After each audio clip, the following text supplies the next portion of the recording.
মুখ্যমন্ত্ৰীয়ে কেবিনেটত ঘোষণা কৰিছে যে ৭৫,০০০জন নিবনুৱা যুৱক যুৱতীক ২ লাখকৈ পুনৰ আত্মনিৰ্ভৰ আঁচনিৰ টকা দিয়া হ'ব বুলি সিদ্ধান্ত গ্ৰহণ কৰে। আৰু ৩ মাহৰ ভিতৰত আমি আৰু ৭৫,০০০ ল'ৰাক ২ লাখ টকাকৈ আগবঢ়াম, যাতে তেওঁলোকে ব্যৱসায় বাণিজ্য কৰি তেওঁলোকে খাব পাৰে, নিজৰ পৰিয়ালটোক আগবঢ়াই লৈ যাব পাৰে।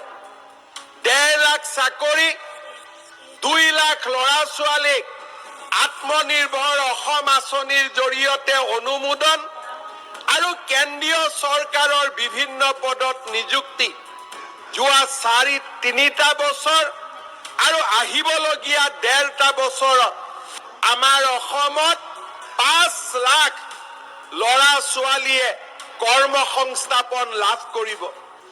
আমাৰ ৰাজ্যত শান্তি শৃংখলা ঘূৰি অহাৰ বাবে ল'ৰা ছোৱালীয়ে ব্যৱসায় বাণিজ্য কৰিছে আৰু আজি তাৰ ফলত সততে দেখি থকা আন্দোলন, অসম বন্ধ, বঙাইগাঁও জিলা বন্ধ, এই ঘটনাবোৰ লাহে লাহে নোহোৱা হৈছে। মুখ্যমন্ত্ৰীয়ে ঘোষণা কৰে যে এডিআৰই পৰীক্ষাৰ ৰিজাল্ট ফেব্ৰুৱাৰী মাহত দিয়া হ'বগে আৰু মাৰ্চৰ লগে লগে ৩৫,০০০ নিবনুৱাক পুলিচৰ চাকৰি দিয়া হ'ব বুলি কেবিনেটত ঘোষণা কৰে।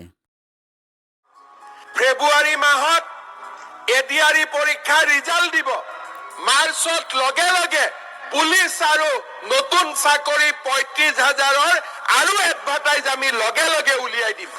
আমি আমাৰ যুৱক শক্তিক ব্যস্ত কৰি ৰাখিছো, কোনেও যাতে বেলেগ ৰাস্তাত যাব নোৱাৰে। এজন মাকৰ কাৰণে আটাইতকৈ ডাঙৰ গুৰুত্বপূৰ্ণ কথাটো কি, যে মোৰ ল'ৰাটো কিবা কৰিব পাৰক নোৱাৰক, যাতে বেয়া ৰাস্তাত নাযায়, আলফালৈ নাযায়, NDFB লৈ নাযায়, মোৰ ল'ৰা ছোৱালীটো যাতে কোনোবা বেয়া জেগাত মদ পানী, জুৱা, ড্ৰাগছত যাতে আসক্ত নহয়।